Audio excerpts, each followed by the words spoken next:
Naitwa Yusuf kutoka Radio Bamburi. Una shida gani boss? Mbona umekumbatia mti namna hiyo muda mrefu? Mimi nimekumbatia mti kwa sababu unataka ku create awareness kwamba tuko na shida hapa Mombasa. Kwa mfano, Old Town there is a persistent sanitation problem. Utaona kwamba mitaa ya Old Town, yani Mvita in general, kuna Changamwe, kwamba katikati ya mitaa yetu sisi ambao ndo tunachagua viongozi hapa Mombasa, kuna maji ya choo ambayo tuishi nayo kila siku. Hewa iliyoko pale ni hewa ambayo sio safi. Watoto wetu wakicheza, kuna madhara ya wao kupata magonjwa, na kila siku tumelizungumzia hili swala, lakini hatuoni serikali ya Abdulswamad ikiwajibika. Asante sana, asante sana. Naitwa Hasani ndio Changamwe. Nakuuliza, wengine wanakupatia mabibi nyumbani, wanakupatia mti kwa nini? Nimeamua kukumbatia mti kwa sababu ukiangalia vijana wetu wengi hapa Mombasa hawana kazi. Unaona kama saa hii utaona hapa wengi wanakaa wanakula mgokaa. Amerika wanakuambia kwamba during the day huwezi pata mtu kwa sababu everyone is involved. Kila mtu yuko mahali ameshika anafanya kazi. Usiku ndo utapata watu kidogo na tena kidogo, lakini most of the time people will be resting ndo kesho wapate kurauka. Lakini huku kwetu saa zote kuanzia asubuhi mpaka usiku vijana wetu wanakaa wala mgokaa, hakuna kazi, ndio maana nimekumbatia mti. Asante. Haya, mimi naitwa Fatuma kutoka Kiredio Likoni. Mbona jana kubatia mtu shida gani mbaya?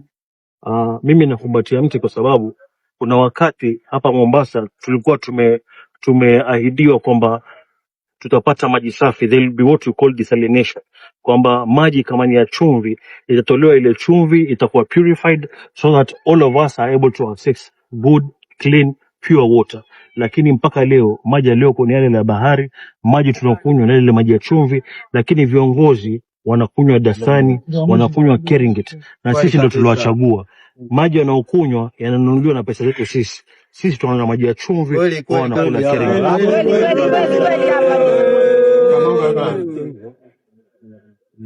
Jambo sana. Kwa nini wakumbatia miti? Mimi nakumbatia mti kwa sababu nina masikitiko makubwa. Mombasa kwa mwaka inapokea bilioni 17.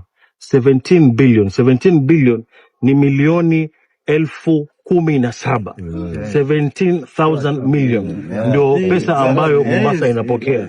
Lakini leo tuenda miaka mitano itaisha ambayo itakuwa ni 85 billion shilling.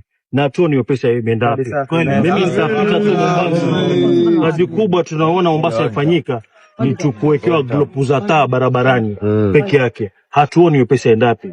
Hawa viongozi hawaogopi Mungu. Hawa viongozi hawajui kwamba mwisho kwisha wataingia kwenye kaburi, itaje kwenye ardhi 46. Ogopeni Mungu. Tunataka tuone hii bilioni 17 inaenda wapi? 65 billion. Naitwa Gordon kutoka Radio la Mvita. Naona unakumbatia mti. Pengine naweza uliza umekuwa ukikumbatia mti kwa muda upi? Naona una mashabiki wengi sana. Unaweza niambia umekuwa ukikumbatia mti kwa siku ngapi, na kama umepata kukula kitu ama umepata kwenda msalani? Unaweza tuambia? Hii leo Gordon kikujibu nakumbatia mti, hii ni siku ya 5. Usiku wa 5 na mchana wa 5. Sijakula.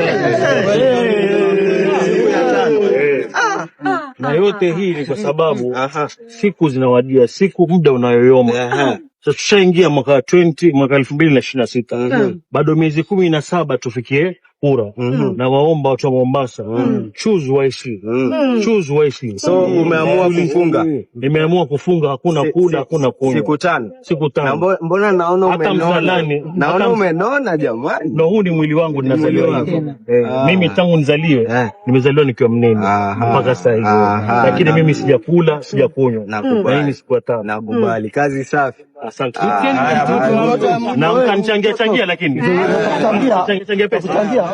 Kidogo.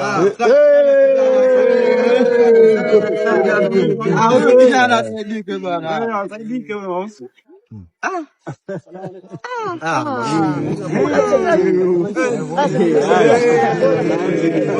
Sana jamila.